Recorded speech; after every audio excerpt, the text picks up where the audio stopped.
రోజు 2 లవంగాలు నమిలి తింటే ఏమవుతుంది? భారతీయ వంటకాల్లో మసాలాలకు ఎప్పుడూ ప్రత్యేక స్థానం ఉంటుంది. వివిధ రకాల వంటకాల్లో వేర్వేరు మసాలాలు వినియోగిస్తూ ఉంటాం. ముఖ్యంగా ఘాటు కోసం లవంగాలను వాడుతుంటాం. అయితే లవంగాలు కేవలం రుచి కోసమే కాకుండా మన శరీరానికి ఎన్నో రకాల ప్రయోజనాలు అందిస్తాయని వైద్య నిపుణులు చెబుతున్నారు. ముఖ్యంగా మన శరీరంలో ఇమ్యూనిటీని పెంచేందుకు తోడ్పడతాయని వివరిస్తున్నారు. రోజు కొన్ని లవంగాలు నమిలి తింటే ఎన్నో ప్రయోజనాలు అందుతాయని చెబుతున్నారు. జీర్ణశక్తికి ఎంతో మంచిది. రోజు 2-3 లవంగాలను నమిలి తినడం వల్ల శరీరంలో జీర్ణ రసాయనాల ఉత్పత్తి మెరుగుపడుతుందని నిపుణులు చెబుతున్నారు.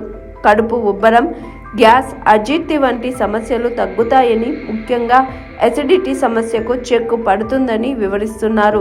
ఆహారం తీసుకున్న తర్వాత 2-3 లవంగాలు నమిలి తినడం మంచిదని సూచిస్తున్నారు. రోగ నిరోధక శక్తి బలోపేతం. లవంగాల్లో యాంటీ ఆక్సిడెంట్లు చాలా ఎక్కువని, యాంటీ బ్యాక్టీరియల్ లక్షణాలు కూడా ఉంటాయని నిపుణులు చెబుతున్నారు. ఇవి రోగ నిరోధక శక్తిని బలోపేతం చేస్తాయని, జలుబు, ఫ్లూ వంటి ఇన్ఫెక్షన్లతో పోరాడటానికి తోడుగా నిలుస్తాయని వివరిస్తున్నారు. నోటి దుర్వాసనకు, పన్ను నొప్పికి ఉపశమనం. లవంగాలలో యుజెనాల్గా పిలిచే సహజ పెయిన్ కిల్లర్ ఉంటుంది. ఇది పంటి నొప్పిని తగ్గిస్తుంది. అదే సమయంలో లవంగాల్లోని యాంటీ బ్యాక్టీరియల్ పదార్థాలు నోటిలో బ్యాక్టీరియాను నిర్మూలిస్తాయి, నోటి దుర్వాసనను చెక్ పెడతాయని నిపుణులు వివరిస్తున్నారు. అందువల్ల రోజు 2 లవంగాలు నమిలి తినడం వల్ల ప్రయోజనం ఉంటుందని పేర్కొంటున్నారు. మానసిక ఒత్తిడి దూరం. లవంగంలోని సహజ సుగంధంతో పాటు కొన్ని రసాయన సమ్మేళనాలు మనలో ఒత్తిడిని, యాంగ్జైటీని తగ్గించేందుకు తోడ్పడతాయని నిపుణులు చెబుతున్నారు. అంతేకాకుండా మానసిక విశ్రాంతి లభిస్తుందని, ఏకాగ్రత పెరుగుతుందని వివరిస్తున్నారు.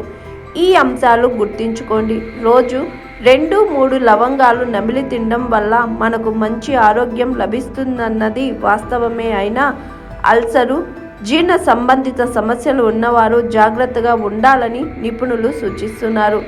ఏదైనా ఆరోగ్య సమస్యలు ఉన్నవారు ముందుగా వైద్యులను సంప్రదించి ఆ తరువాతే కొత్తగా ఆహారంలో మార్పులు చేసుకోవాలని స్పష్టం చేస్తున్నారు.